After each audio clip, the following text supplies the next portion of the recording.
Hamilton and Verstappen have spent years turning Formula One into a war zone.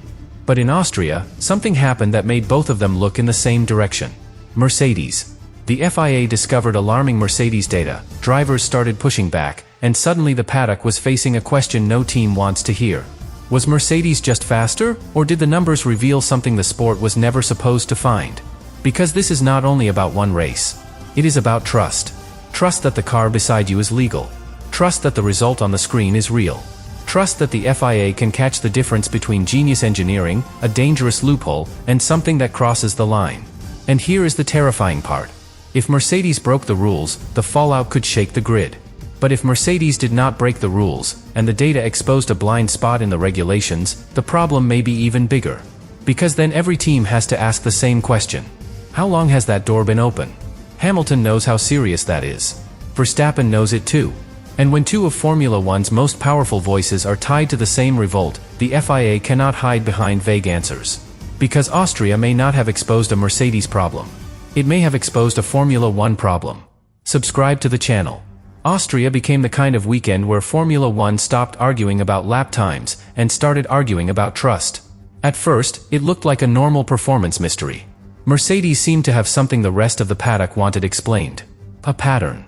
A number. A feeling from the cockpit. A piece of data that did not sit comfortably with what rivals expected to see. And in Formula One, that is how serious storms begin. Not with a confession. Not with a dramatic announcement. Not with someone walking into the paddock and admitting the secret. It begins with a question that refuses to disappear. Why is that car doing that? That was the tension around Mercedes in Austria. Because the Red Bull Ring is not the kind of circuit where strange behavior stays hidden for long. The lap is short. The braking zones repeat quickly. The traction zones come back again and again. Drivers get multiple chances to feel how another car behaves beside them, behind them, and ahead of them. If a car brakes differently, they notice. If a car exits corners cleaner than expected, they notice. If a car seems stable where others are struggling, they notice. And when the FIA data is described as alarming, the question becomes much sharper. Was Mercedes simply operating in a better window, or were the numbers pointing towards something the sport needed to investigate? That is the first layer of this story. Because data in Formula One is not just background information. Data is the language the teams trust when emotions are too loud. Drivers can complain. Fans can argue. Team principals can choose their words carefully. But data sits there without emotion. It shows patterns. It shows differences. It shows where a car gains time, where it loses time, where it behaves normally, and where something starts to look unusual. That does not automatically mean a rule has been broken. And that part matters. A strange number is not a verdict. An alarming pattern is not proof of guilt. A rival complaint is not the same as evidence. Formula One has seen plenty of moments where suspicion was louder than the truth. But when the concern is strong enough to pull Hamilton, Verstappen, the drivers, and the FIA into the same story, the atmosphere changes. Because Hamilton and Verstappen are not usually connected by agreement. They are connected by conflict. Their names carry years of pressure, rivalry, history, and emotion. They have stood on opposite sides of some of the most heated arguments the sport has seen. So when both names appear inside the same wider push for answers, people do not treat it like a normal paddock complaint. They ask what made the issue big enough to cut through the rivalry. That is where Mercedes becomes vulnerable. Not necessarily because Mercedes did something illegal. But because Mercedes has the kind of history that makes every unexplained advantage feel dangerous. This is a team that has defined eras. A team associated with precision, dominance, discipline, and an ability to find performance in places rivals did not understand quickly enough. When Mercedes improves, people do not shrug. They study it. They photograph it. They question it. They wonder whether the team has found a door in the rulebook before anyone else even knew the door existed. And that is why alarming data can create panic. Because the most frightening thing in Formula One is not always a clearly illegal part. A clearly illegal part can be banned. It can be removed. It can be punished. The more dangerous possibility is a gray area. A gray area where Mercedes may have found something that is not obviously illegal, but still powerful enough to make rivals nervous. Something that lives between the exact words of the rules and the spirit those rules were supposed to protect. That is where Formula One becomes ruthless. One team says, the rules allow it. Another team says, the rules were never meant to allow that. And the FIA has to decide whether the team has created genius or exposed a weakness in the sport itself. That is why trust becomes the real topic. Because fans can accept Mercedes being fast. Drivers can accept Mercedes being clever. Teams can accept being beaten by better engineering, even if they hate it. What they cannot accept is uncertainty. Uncertainty changes every detail. A strong lap becomes suspicious. A covered part in the garage becomes suspicious. A careful team statement becomes suspicious. A quiet FIA inspection becomes suspicious. And once suspicion attaches itself to a team, every future performance is judged through that same dark lens. That is the danger Mercedes now faces. Because if the FIA discovered data that worried people, Mercedes does not only need to prove that the car was legal. It needs to prove that the explanation is strong enough for the paddock to believe it. That is much harder.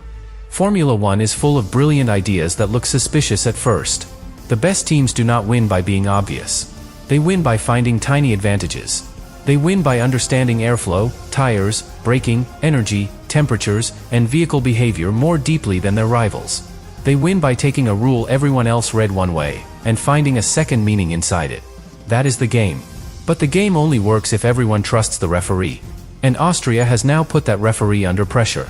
The FIA must do more than look at Mercedes. It must explain what the data means. Was it connected to legality? Was it connected to performance?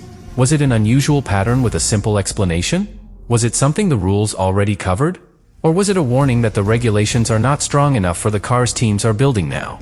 That is the part the entire grid will be watching. Because if the FIA is clear, the story may calm down. But if the FIA is vague, the revolt grows teeth. Drivers do not want vague answers when they are racing at more than 200 miles per hour. They want to know that the car beside them is playing the same game. Teams do not want vague answers when they are spending months developing parts. They want to know whether a rival advantage can be copied, challenged, or banned. And fans do not want vague answers when the word Mercedes is in the middle of the controversy. They want the truth. Not a half answer. Not careful language that sounds official but leaves the main question untouched. The truth. Because Hamilton's presence makes this personal in one way, and Verstappen's presence makes it personal in another. Hamilton knows Mercedes from the inside of his legacy. He understands what that team can do when it finds the right direction. He knows how small gains can become dominant over a race distance. He knows that a detail nobody sees on television can decide everything the audience thinks was decided by bravery alone. Verstappen knows Mercedes from the outside, as the rival power he had to fight through. For him, a Mercedes advantage is not just a number. It is history. It is the memory of chasing a team that once looked almost impossible to beat. So if he is tied to pressure for answers, the emotion becomes sharper. Together, their names turn this from a technical review into a trust crisis. And that is why the first block of this story matters so much. Austria may not have revealed the final answer yet, but it revealed the fear. The fear that Mercedes found something hidden in the numbers. The fear that the FIA may need to clarify the rules. The fear that the drivers are no longer satisfied with private explanations. The fear that the sport's most powerful teams may be operating in spaces the public cannot see, and the FIA must prove it can still understand. That is the real beginning. Not the verdict. The doubt.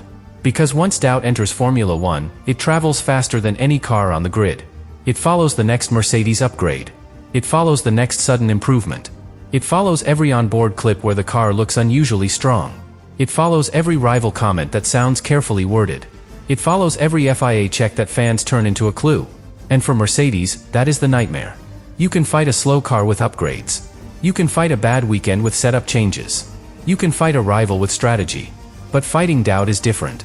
Doubt does not need proof to do damage. It only needs enough unanswered questions to survive. And Austria has now created the biggest question of all. Did the FIA discover something that threatens Mercedes, or something that threatens the rulebook itself? That is where the next part of the story begins, because once the drivers demand answers, the FIA cannot simply inspect and move on. It has to convince the entire sport that the answer is strong enough to trust. Now the pressure leaves Mercedes for a moment, and lands on the FIA. Because suspicion alone is dangerous, but suspicion without a clear answer is even worse. Drivers can feel something strange. Teams can detect a pattern. Fans can watch a Mercedes move through Austria and wonder why it looked different, why the data sounded alarming, why the question suddenly became too serious to ignore. But Formula One cannot be governed by feelings. It has to be governed by proof. And that is exactly where the FIA now faces the hardest part of the story. It does not only have to check Mercedes. It has to make the rest of the grid believe the check means something. That is much harder than people think. Because in Formula One, the governing body is not just the rule enforcer. It is the guardian of trust. It is the only thing standing between innovation and suspicion, between clever engineering and illegal advantage, between a brilliant loophole and a broken rule. And when alarming data appears, that role becomes brutal. The FIA has to ask the cold questions nobody else can answer from the outside. Where did the Mercedes gain come from? Was it repeatable? Was it connected to one part of the lap? Was it linked to driver input, car behavior, setup, tire condition, or something deeper? Did the data show a normal performance advantage, or a pattern that should not have existed under the rules? Those questions sound technical, but the consequences are emotional. Because if the FIA says Mercedes was legal, some people will still doubt it. If it says Mercedes was not legal, the paddock will demand to know how it happened. And if it says the situation sits somewhere in the middle, inside a gray area, then Formula One may have a bigger problem than Mercedes. It may have a rulebook problem. That is the part that makes this so serious. A clear breach is explosive, but at least it is understandable. A team crossed the line. The FIA acts. The grid reacts. The argument burns, but the sport knows what happened. A gray area is different. A gray area leaves everyone uncomfortable. It means one team may have found something the rules did not clearly stop. It means rivals may have missed a path that was hiding in plain sight. It means the governing body may have to decide whether the cleverest interpretation should be allowed, restricted, or banned before it spreads. And when the team in the middle is Mercedes, that decision becomes even heavier. Because Mercedes has the credibility to argue that it understood the regulations better than everyone else. But Mercedes also has the history to make rivals fear exactly that. This is the strange contradiction of elite teams. Their brilliance protects them and condemns them at the same time. If a small team finds something unusual, the paddock may call it a clever surprise. If Mercedes finds something unusual, rivals assume there is a system behind it. They assume it was tested, modeled, simulated, protected, and legally prepared long before the car rolled onto the circuit. That is not an accusation. That is respect turning into fear. And fear is what drives revolts. Because the drivers do not need to know the full engineering explanation to understand the consequence. They know what it feels like when the fight changes. They know what it feels like when a rival car suddenly behaves in a way that does not match the expected pattern. A driver can feel a car that brakes with strange confidence. A driver can feel a car that exits a corner too cleanly. A driver can feel a car that holds stability where others are fighting the rear tires, fighting the curbs, fighting the balance, fighting the track. Again, feeling is not proof. But when the data seems to point in the same direction, the feeling becomes much harder to dismiss. That is why Hamilton and Verstappen being connected to this pressure matters so much. Hamilton brings knowledge from inside the Mercedes story.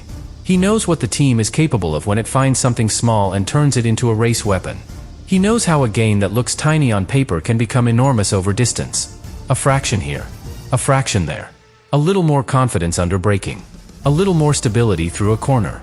A little better tire control when everyone else begins to slide. That is how Formula One advantages are built. Not always with one dramatic trick. Sometimes with a chain of details so small that each one sounds harmless, until the lap time starts telling a different story. Verstappen understands the other side of that.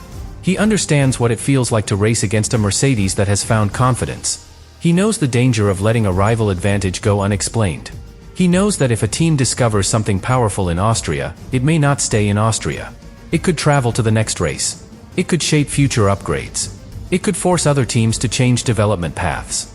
It could become the beginning of a technical direction the rest of the grid has to chase, protest, or destroy.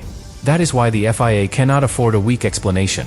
Because the moment the drivers start believing the answer is unclear, the revolt does not truly end. It only becomes quieter. And quiet doubt is sometimes more dangerous than public anger. Public anger can be answered. Quiet doubt spreads through meetings, through garages, through strategy rooms, through the little comments drivers make when they are trying not to say too much. It becomes part of how teams read every future Mercedes performance.